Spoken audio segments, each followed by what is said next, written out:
क्या हम एक्सरसाइज करके एक हाई शुगर डाइट को मात दे सकते हैं? ये एक ऐसा सवाल है जो बहुत लोग सोचते हैं। अक्सर लगता है कि एक बढ़िया वर्कआउट के बाद कुछ मीठा तो बनता है क्योंकि हमने उसे कमाया है। पर क्या ये सच में इतना सीधा है? तो ये जो वर्कआउट के बाद डेजर्ट खाते हैं, ये वाकई में एक इनाम है या फिर एक जाल जिसमें हम सब आसानी से फंस जाते हैं? आज की इस बातचीत में हम इसी सवाल की गहराई में उतरेंगे।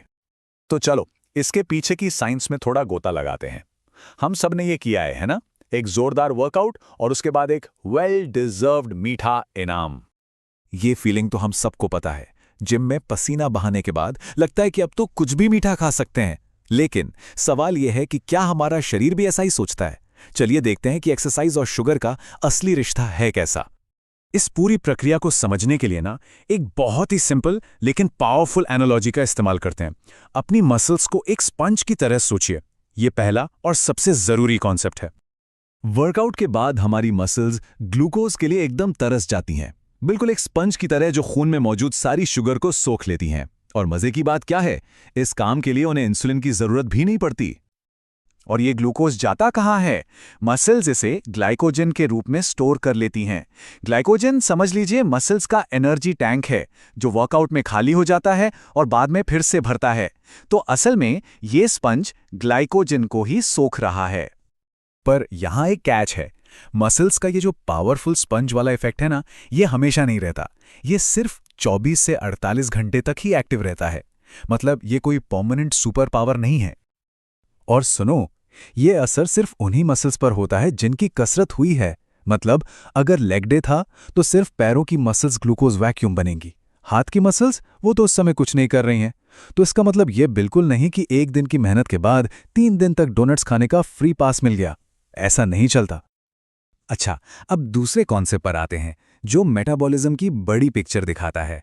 इसे हम ओवरफ्लो होते बाथटब की प्रॉब्लम कह सकते हैं। जरा सोचिए, आप एक बाल्टी से बाथटब को खाली करने की कोशिश कर रहे हैं और कोई दूसरा नल को फुल स्पीड पर खोलकर उसे भर रहा है। बस यही हमारे शरीर के साथ होता है जब गलत इनपुट बहुत ज्यादा हो जाता है। तो ये बाथटब भर किससे रहा है? लगातार मीठा खाना, बहुत ज्यादा स्ट्रेस, 6 घंटे से भी कम नींद और दिन के 23 घंटे बैठे रहना। अब इनके सामने 1 घंटे का वर्कआउट क्या है? बस पानी निकालने वाली एक छोटी सी बाल्टी। सीधी सी बात है, 1 घंटे का जिम 23 घंटे की मेटाबॉलिक गड़बड़ी को ठीक नहीं कर सकता। तो फिर सॉल्यूशन क्या है? सॉल्यूशन है लगातार मोशन में रहना। एक जोरदार वर्कआउट से कहीं ज्यादा जरूरी है पूरे दिन की हल्की फुल्की हलचल।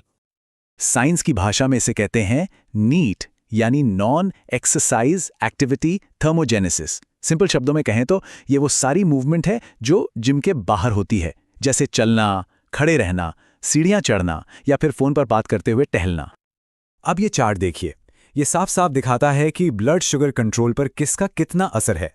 एक हीरो वर्कआउट का असर ठीक ठाक है, पर पूरे दिन की हल्की फुल्की हलचल यानी नीट का असर देखिए कितना ज्यादा है। अब ऐसा क्यों है?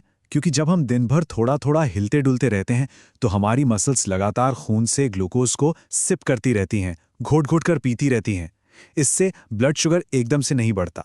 ये बिल्कुल वैसा है जैसे किसी बड़ी लॉटरी का इंतजार करने के बजाय एक रेगुलर इनकम का होना। तो ठीक है, अब बात करते हैं उन तरीकों की जो असल में काम करते हैं, जो सच में मेटाबॉलिक हेल्थ को सुधारते हैं। यहाँ 3 बहुत ही सिंपल लेकिन जबरदस्त कदम है। पहला, खाने के बाद वॉक करना। दूसरा, मसल्स बनाना। और तीसरा, लगातार हिलते डुलते रहना। और अब आती है सबसे कमाल की बात। खाने के बाद सिर्फ 10 मिनट की एक मामूली सी सैर ब्लड शुगर स्पाइक को 20 से 30% तक कम कर सकती है। सोचिए, इसके लिए कोई क्रॉसफिट या मैराथन नहीं दौड़ना है, बस एक सिंपल सी वॉक। अक्सर लोग एलीट एथलीट्स को देखते हैं जो खूब जंक फूड खाते हैं और सोचते हैं कि वो भी ऐसा कर सकते हैं, पर यह एक बहुत बड़ी गलती है।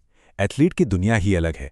वो दिन में घंटों ट्रेनिंग करते हैं। उनकी पूरी लाइफस्टाइल परफॉर्मेंस, रिकवरी और नींद के आसपास घूमती है। एक आम इंसान से उनकी तुलना करना ही गलत है। अब एक बहुत जरूरी सवाल पर आते हैं, क्या कोई सच में एक्टिव है?